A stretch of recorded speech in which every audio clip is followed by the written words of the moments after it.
డబ్బు అంటే ఖరీదైన వస్తువులు కొనడం కాదు, అది మీకు ఫ్రీడమ్ ఇవ్వాలి. అంటే మీకు నచ్చిన పనిని నచ్చిన టైంలో చేసుకునే ఒక ఫ్రీడమ్ మీ దగ్గర ఉండాలి. సో ఇదే కాంటెక్స్ట్ లో మార్గన్ హౌసెల్ అనే రచయిత రాసిన the psychology of money book నుండి ఒక 10 ఇంపార్టెంట్ కీ పాయింట్స్ గురించి ఇప్పుడు మాట్లాడుకోబోతున్నాం. సో ఇక్కడ మనం చెప్పుకోబోయే ఫస్ట్ పాయింట్ వచ్చేసి ఎవ్రీ వన్ ఈస్ క్రేజీ, ఎవరి లాజిక్ వాళ్ళది. మనం తీసుకునే ఫైనాన్షియల్ డెసిషన్స్ అన్ని కేవలం లెక్కలు లేదా స్ప్రెడ్ షీట్స్ మీద మాత్రమే ఆధారపడి ఉండవు. ప్రతి మనిషికి ఒక యూనిక్ మనీ హిస్టరీ అనేది ఉంటుంది. మనం పుట్టిన కాలం, మన ఫ్యామిలీ ఫైనాన్షియల్ సిచ్యువేషన్స్, మనం ఫేస్ చేసిన కష్టాలు, ఇవన్నీ మన మైండ్ లో డబ్బుల పట్ల ఒక ఇంప్రెషన్ ని క్రియేట్ చేస్తాయి. అందుకే ఒకరికి సరైనది అనిపించే డిసిషన్ ఇంకొకరికి కరెక్ట్ కాదు అనిపించవచ్చు. సో ఇక్కడే రచయిత చెప్పేది ఏంటంటే నో వన్ ఈస్ క్రేజీ. వాళ్ళు చేసే పని వెనక వాళ్ళదైన ఒక స్ట్రాంగ్ రీజన్ అనేది ఉంటుంది. కొంతమంది అవతల వాళ్ళకి జడ్జ్ చేసే అలవాటు ఉంటుంది.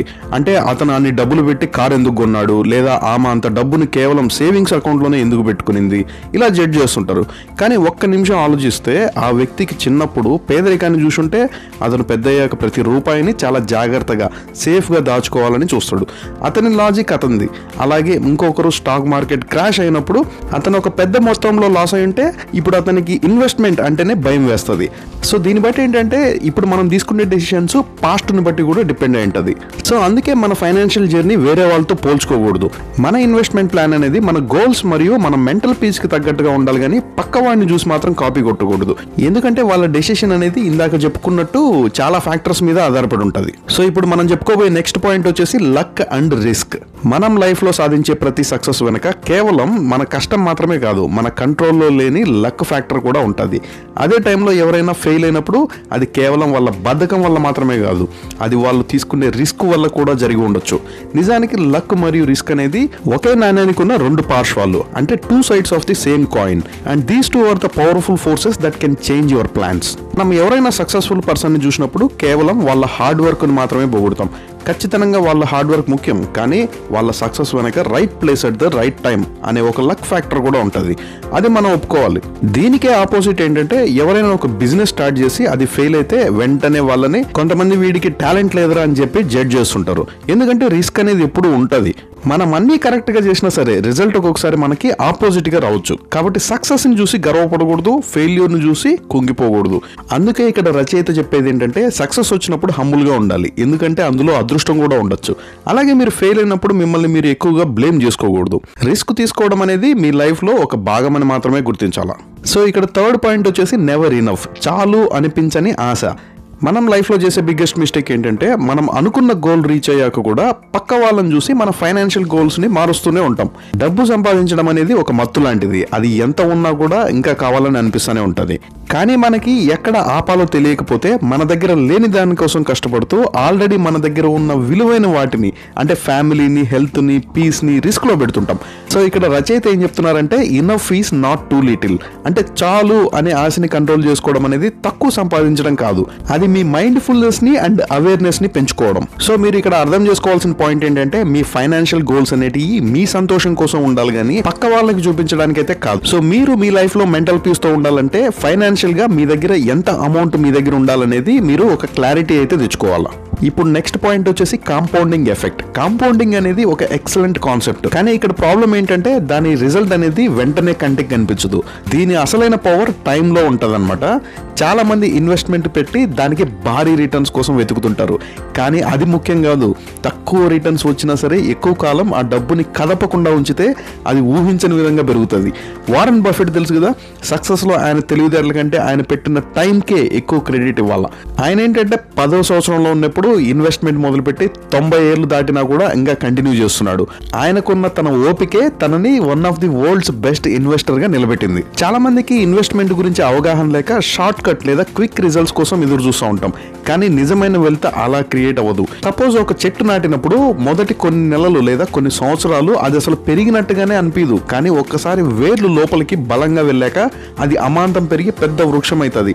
అలాగే ఫైనాన్షియల్ గా మీరు పెట్టిన ఇన్వెస్ట్మెంట్ కూడా ఫస్ట్ ఒక 5 years లోపల పెద్దగా రిటర్న్స్ రాకపోవచ్చు, కానీ 10 to 15 years లో అది ఇచ్చే రిటర్న్స్ చూస్తే మీరే ఆశ్చర్యపోతారు. అందుకే ఏం చెప్తారంటే స్టాక్ మార్కెట్ లో కానీ లేక ఇన్వెస్ట్మెంట్ లో కానీ how long you can stay అనేది చాలా ముఖ్యం. సో ఇక్కడ నెక్స్ట్ పాయింట్ వచ్చేసి getting rich versus staying rich. అంటే డబ్బులు సంపాదించడం అండ్ దాన్ని నిలబెట్టుకోవడం.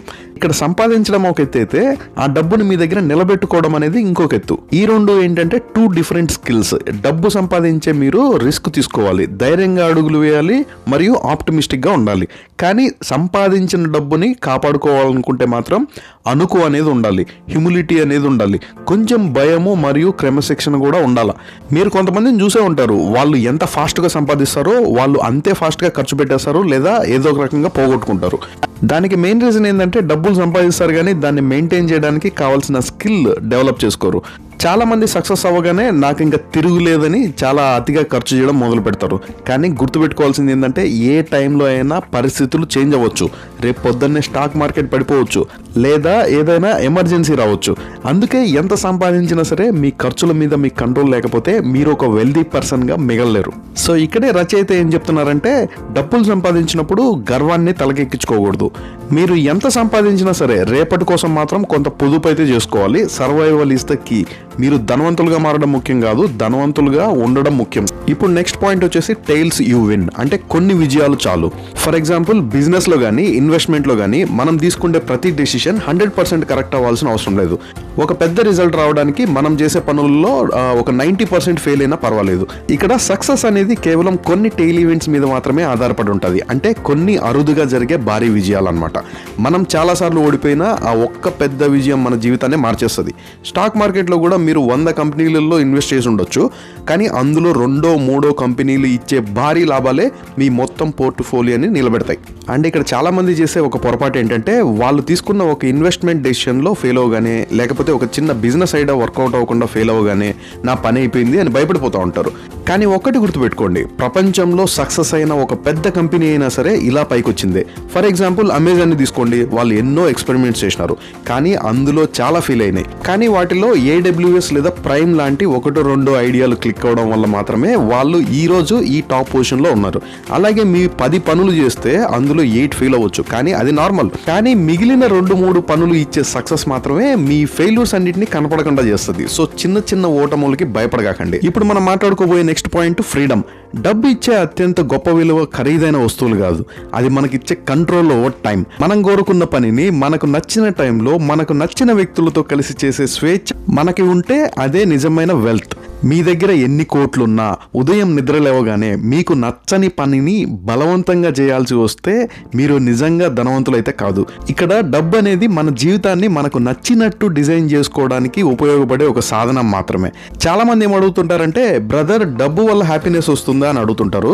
దానికి ఆన్సర్ ఏంటంటే, డబ్బు డైరెక్ట్ గా సంతోషాన్ని ఇవ్వకపోవచ్చు కానీ అది మీకు ఆప్షన్స్ అయితే ఇస్తుంది. అసలు నిజమైన హ్యాపీనెస్ ఎప్పుడు వస్తుందో తెలుసా? ఉదయం లేవగానే ఈ రోజు నాకు నచ్చిన పని నేను చేయగలను అని మీకు అనిపించినప్పుడు, లేదా మీ ఫ్యామిలీతో క్వాలిటీ టైం స్పెండ్ చేయగలిగినప్పుడు వచ్చే ఆ పీస్ ఆఫ్ మైండే వేరు.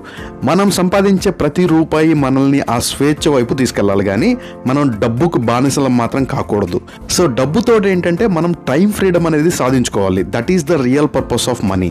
సో ఇప్పటి నుండి మీరు డబ్బు అనేది ఓన్లీ వస్తువులు కొనడానికి మాత్రమే అని కాకుండా అదే డబ్బుతో టైం ఫ్రీడమ్ ని ఎట్లా పొందొచ్చో చూడండి.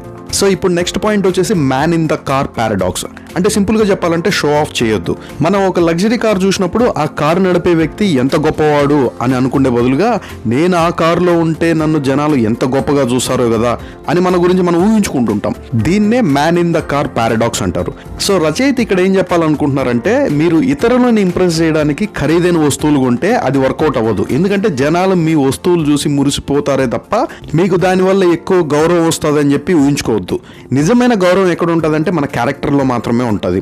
ఒకసారి ఆలోచించండి, మీరు రోడ్డు మీద ఒక మెరిసిపోయే ఖరీదైన కారును చూసారనుకోండి, మీ మైండ్లో వచ్చే మొదటి ఆలోచన ఏంటంటే, అబ్బా ఆ కారు నడిపే వ్యక్తి ఎంత తెలివైనోడో అని అనుకుంటారా? లేదు, మీరేమనుకుంటారంటే, ఒకవేళ నేను ఆ కారులో ఉంటే జనాలు నా వంక ఎలా చూస్తారో కదా అని ఊహించుకోవడం మొదలు పెడతారు. నిజం చెప్పాలంటే ఇది చాలా పెద్ద ట్రాప్. మనం పక్క వాళ్ళ దృష్టిలో పడడానికి, వాళ్ళు మనల్ని మెచ్చుకోవడానికి చాలా మంది అప్పులు చేసి మరీ వస్తువులు కొంటుంటారు. కానీ నిజానికి ఎవరూ మనల్ని పట్టించుకోరు. ఇందాక చెప్పినట్టు వాళ్ళందరూ వాళ్ళ గురించి వాళ్ళు ఊహించుకోవడానికి మాత్రమే బిజీగా ఉంటారు.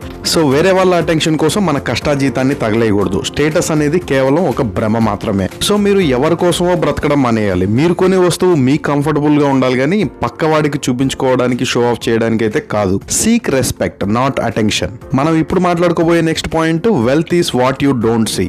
మనం ఎవరినైనా చూసి వాళ్ళు ధనవంతులని ఎలా డిసైడ్ చేస్తాం? వాళ్ళు వేసుకునే బ్రాండెడ్ బట్టలు, లేదా వాళ్ళ కారును చూసి, లేదా వాళ్ళ ఫోన్ చూసి.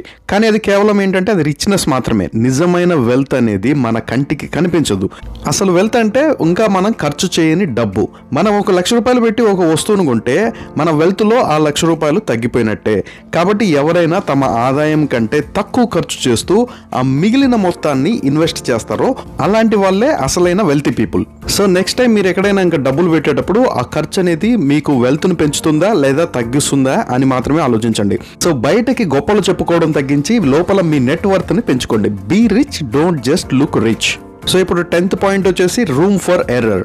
లైఫ్లో అన్నీ మన ప్లాన్ ప్రకారమే జరుగుతాయని అనుకోవడం ఒక పెద్ద పొరపాటు. అందుకే మన ఫైనాన్షియల్ ప్లాన్లో ఎప్పుడు ఒక మార్జిన్ ఆఫ్ సేఫ్టీ అనేది ఉండాలి. అంటే మనం అనుకున్న రిటర్న్స్ రాకపోయినా, లేదా అనుకోకుండా ఏదైనా ఎమర్జెన్సీ వచ్చినా మనల్ని మనం కాపాడుకునేలాగా ఒక గ్యాప్ అయితే ఉండాలి. దీన్నే రూమ్ ఫర్ ఎర్రర్ అంటారు. ఇది మనల్ని క్రైసిస్ సిచ్యువేషన్లో ఇబ్బంది పడకుండా నిలబెడుతుంది. ఫర్ ఎగ్జాంపుల్, మీ దగ్గర ఉన్న డబ్బులన్నీ తీసుకెళ్లి స్టాక్ మార్కెట్లో పెట్టారనుకోండి. ఒకవేళ ఒకరోజు స్టాక్ మార్కెట్ అంతా పడిపోతే, లేదా ఒకవేళ మీకు హెల్త్ ఇష్యూ వస్తే, వీటన్నిటికీ మీరు ఒక ప్లాన్ బి అనేది పెట్టుకోవాలి. మన అవసరానికి మించి కొంచెం ఎక్కువగానే దాచుకోవాలి. దీనివల్ల మనకు వచ్చే లాభం ఏంటంటే, ఏదైనా తప్పు జరిగినప్పుడు మనం రోడ్డును పడకుండా మళ్ళీ కోలుకునే అవకాశం అనేది ఉంటుంది. సపోజ్ ఇంజనీర్లు ఒక బ్రిడ్జ్ కడుతున్నారు అనుకోండి, అది మోయగలిగే బరువు కంటే ఎక్కువ తట్టుకుండేలాగానే డిజైన్ చేస్తారు. సో మన ఫైనాన్షియల్ లైఫ్ కూడా అలాగే ఉండాలి. ఎప్పుడు ఎడ్జ్లో ఉండకూడదు, కొంచెం సేఫ్టీ గ్యాప్ అనేది మెయింటైన్ చేయాలి. సో ఇప్పటి నుంచి మీరు ఏదైనా ఖర్చులు పెట్టే ముందు, లేకపోతే ఇన్వెస్ట్మెంట్ చేసే ముందు మీకు కొంచెం ఎమర్జెన్సీ ఫండ్ అనేది క్రియేట్ చేసుకునేలాగా ప్లాన్ చేసుకోండి. సో ఈ వీడియో ఇక్కడ దాకా చూస్తున్నారంటే ఇప్పుడు దాకా డిస్కస్ చేసుకునే ఇన్ఫర్మేషన్ మీ లైఫ్లో వాల్యూ యాడ్ చేస్తుందని నమ్ముతున్నాను. ఇంతవరకు చూస్తున్నారంటే ఇంకా సబ్స్క్రైబ్ చేసుకోలేదంటే ఇప్పుడే సబ్స్క్రైబ్ చేసుకోండి. మీకు బాగా కావాల్సిన వాళ్ళకి షేర్ చేయండి. ఇంకొక టాపిక్తో మళ్ళీ ఇంకొక వీడియోలో మళ్ళీ మీ ముందుకు వస్తాను. అంతవరకు టాటా, బాయ్ బాయ్, జై హింద్.